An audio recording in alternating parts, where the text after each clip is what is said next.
gbogbo ọmọ òmìnira Yorùbá 2022 pátápátá mo kí wa a kú dédé àsìkò yìí, a kú bójú ọjọ́ ṣe rí ní gbogbo ibikíbi tá a bá wà.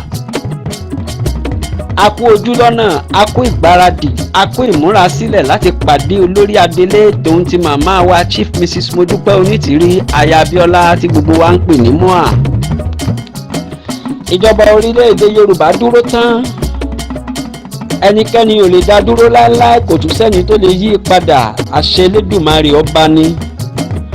Olúwa ló pè é bẹ́ẹ̀, Olúwa ló ṣe é bẹ́ẹ̀, òun ló ní kó rí bẹ́ẹ̀ ní dédé àsìkò yìí tí gbogbo ọmọ Yorùbá kúrò lórílẹ̀‐èdè Nàìjíríà.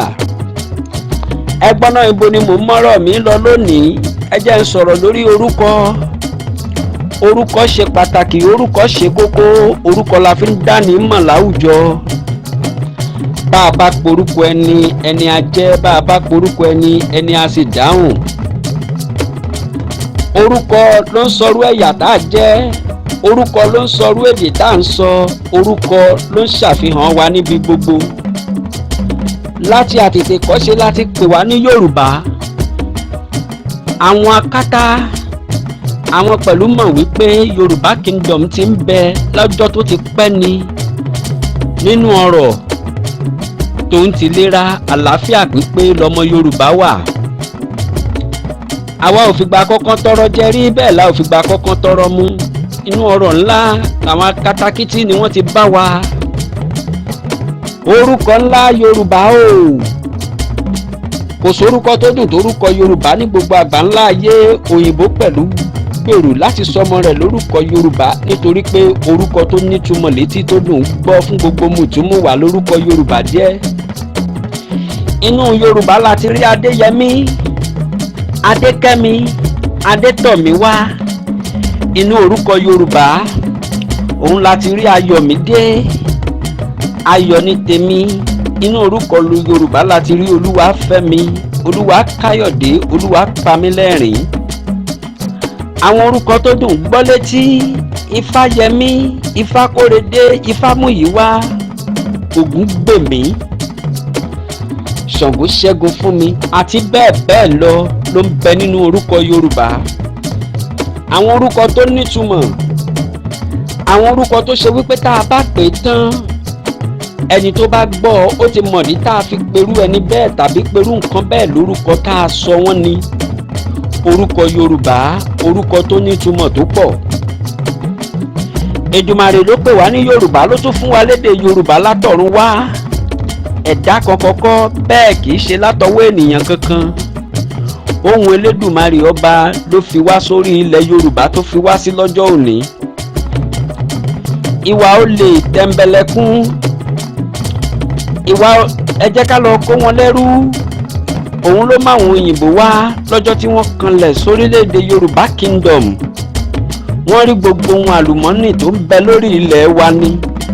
Góòlù ń bẹ, máìmù ń bẹ àti bẹ́ẹ̀ bẹ́ẹ̀.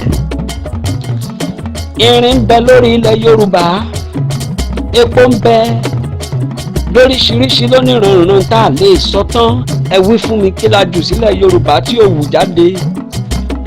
Kò sílẹ̀ Yorùbá tí kì í ṣe ilẹ̀ ọlọ́ràá rárá. Èyí ni wọ́n rí o, ni wọ́n fi takú wípé àwọn ò ní fi wá sílẹ̀. Orílẹ̀-èdè Yorùbá ti wà láti àtètèkọ́ṣe, ó ń bẹ nísinsìnyí, bẹ́ẹ̀ ni ó sì máa rí títí láéláé ni. Bí wọ́n fẹ́ bí wọ́n kọ̀, orílẹ̀-èdè Yorùbá ti dá dúró àti gbòmìnira láti 2022.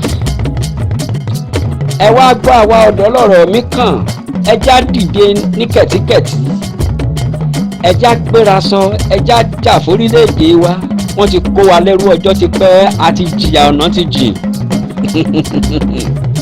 Ẹ wá wo ọmọ ọba bó ṣe ń ṣẹrú, ẹ wá wo ọmọ aláṣọ tó ń wà kísà, ẹ wá wo ọmọ ẹlẹ́ran tó ń jẹgun. Àwa lè ṣe bá a ṣe fẹ́ mọ́, ìbẹ̀rù bójú ni wọ́n kó sí wa lọ́kàn. A lè sọ̀rọ̀ bó ṣe wù wá, a lè rìn bó ṣe wù wá. Ń tá a rí là ń jẹ, àjẹun tá a fẹ́ mọ́. Gbogbo ohun àlùmọ́nì wa pátápátá po ni wọ́n ti kó lọ. Wọ́n wá sọ wá dẹrú òjijì láìròtì tẹ́lẹ̀. Àwọn kan pera wọn lọ́ba, aṣojú wọn fọ́, àbẹ́tí wọn di, wọ́n fẹ́ sọ wípé wọn ò rí bí wọ́n ti ń kọ́ ọmọ Yorùbá ṣẹrú tó. àwọn kan tún wá dìde wọ́n nírọ́ wípé ọmọ Yorùbá ò ní lọ, gbogbo ẹni tó bá sọ wípé ọmọ Yorùbá ò ní lọ ẹ ò ní bá wa délẹ̀ lérí àṣẹ wà. ògo ni fọ́lọ́run bàbá tó gbé màmá wa dìde Chief Mrs. Modúpẹ́ Onítìrí aya Abíọ́lá tí gbogbo wa ń pè ní mua. iṣẹ́ Olúwa ni ẹ̀dá kan ò lè tún wò láéláé. màláìkà kan ní mua jẹ́ lórílẹ̀‐èdè Yorùbá. mo jókòó mo ronú mua dàbí Jésù olùgbàlà ni. ẹ jẹ́ ká tiẹ̀ ti bí ìwò náà kẹ́ ẹ lè mọ̀ wípé olùgbàlà ni mua fún gbogbo ilẹ̀ Yorùbá lápapọ̀. nígbà tí mua dé oríṣiríṣi ọ̀rọ̀ ni wọ́n sọ sí i. àwọn kan ní olóṣèlú ló ń bá ṣe. oríṣiríṣi irọ́ ni wọ́n pa mọ́ màmá àti wa. oríṣiríṣi ọ̀rọ̀ ló ń bọ́ lẹ́nu àwọn ọmọ àlè Yorùbá. mua ò kúkú wo bẹ̀rẹ̀ rárá, iṣẹ́ tẹ́lẹ̀dùmarè gbélé wọn lọ́wọ́ ni màmá ń bá lọ. ohun ẹ̀rí ẹ wí ohun ẹ̀rí ẹ rò ṣé bóun ni mua ń sọ fún gbogbo wọn. màmá ní iṣẹ́ t'Olúwa gbélé mi lọ́wọ́ màá ṣe é débi èrè. talk and do màmá sọ̀rọ̀ kó má ṣe bẹ́ẹ̀ láéláé. màmá ti jẹ́ kó yé gbogbo ọmọ òmìnira Yorùbá 2022 wípé àwọn ò kì í ṣàṣetì, àwọn ò ṣàṣetì rí orílẹ̀-èdè Yorùbá yìí, àwọn ò tún ní ṣàṣetì lórí ẹ̀, àṣẹ wà. ìdánilójú gbangba wálé àti hàn wípé orílẹ̀-èdè Yorùbá ti dúró. ẹ jẹ́ ká wo àwọn akọni wa tí wọ́n kó lọ́jọ́ ọjọ́sí ní May 28. tó bá ṣe wípé iṣẹ́ tí màmá wa mú à ń ṣe kò mọ́yán lórí, ọgbà ẹ̀wọ̀n làwọn tí wọ́n kó lọ́jọ́ ọjọ́ wọn àná ni wọ́n máa kú sí. ṣùgbọ́n lẹ́yìn gbogbo akitiyan orílẹ̀-èdè Nàìjíríà ń kọ́, àwọn akọni wa padà wálé láyọ̀ àtàlàáfíà. oṣù barabandẹ̀dẹ̀ fáyà Abíọ́lá o. ẹ jẹ́ ká kí ọmọ Onítìrí kú iṣẹ́ takuntakun.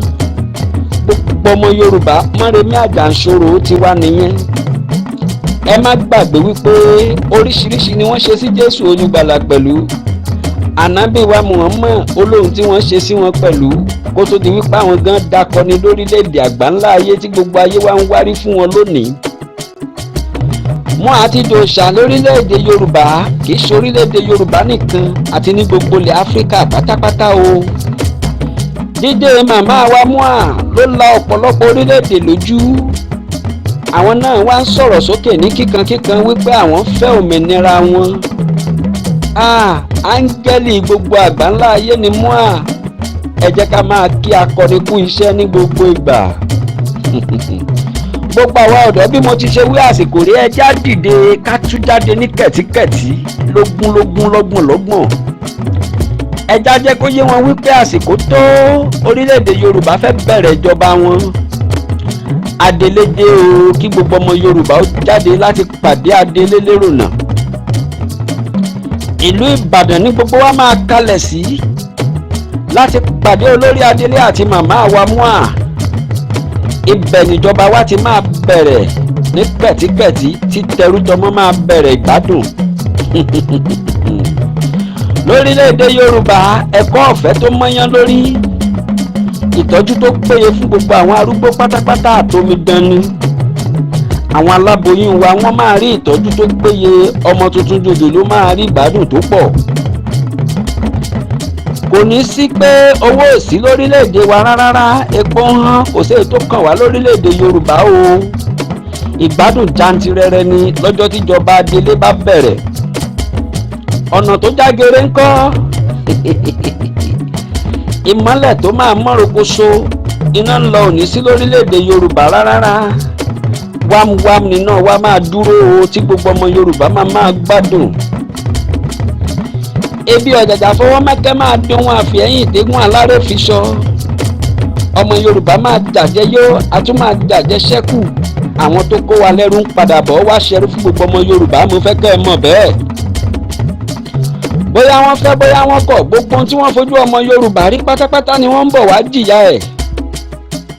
ẹ sọ fún gbogbo àwọn alákọ̀rí tí wọ́n pera wọn lọ́ba aládé pépà tí wọn ò fẹ́ ká lọ kí wọ́n túbọ̀ múra sí i. orílẹ̀-èdè Yorùbá ti dúró, kò sóhun tí wọ́n máa ṣe, mo fẹ́ kán mọ̀ bẹ́ẹ̀. torí pé orí àga ni wọ́n wà, àwọn kan ń gbowó àbẹ̀tẹ́lẹ̀ lẹ́yìn nítorí wípé kí wọ́n lè dàrin àjò ìrú ọpẹ́ ní fẹ́lẹ́dùmarè ọba tí ò jẹ́ kó ṣeé ṣe fún wọn. Yorùbá dúró tán adúró tán ìdọ́ba wa ló kù kó bẹ̀rẹ̀. Gbogbo ọmọ orílẹ̀-èdè Yorùbá pátápátá, gbogbo ọmọ òmìnira Yorùbá 2022 ẹ jẹ́ ká túbọ̀ máa pariwo. Ìjìnlẹ̀ rédíò láti máa kọ́kọ́ gbọ́ lọ́jọ́ tádélé bá wọlé, orí ìjìnlẹ̀ rédíò ló ti máa kọ́kọ́ jáde síta wípé ìjọba Yorùbá bẹ̀rẹ̀. Ẹ má jẹ́ àgbàgbé àpò òmìnira wa rárá, ká túbọ̀ máa rọ́wọ́ sí ní kẹ̀tíkẹ̀tí o, kíjọba wa ó lè tètè bẹ̀rẹ̀ ní kíákíá mọ́sá ni. Ta ló ní kí n máa fọ́n rere léyìí fún gbogbo mùtúmùwà pátápátá?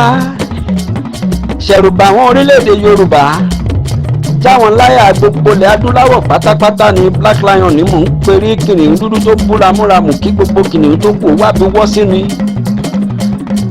Ọkùnrin kan ṣoṣo tó júgbà ọkùnrin lọ, akọni ọkùnrin lójú ìjà. Bẹ́ẹ̀ bá ń pe Black Lion, ẹ dákun ẹ ṣáà máa fi dá lálẹ́ gàràgà. Yorùbá ti dúró o, gbogbo ọmọ Yorùbá mo fẹ́ kẹ́ ẹ mọ̀ bẹ́ẹ̀. Mo dé bí mo dúró náà, ẹ jẹ́ ká bọ́ síta ká kéde fún gbogbo ènìyàn pátápátá wípé láìpẹ́ o ìjọba wa máa bẹ̀rẹ̀.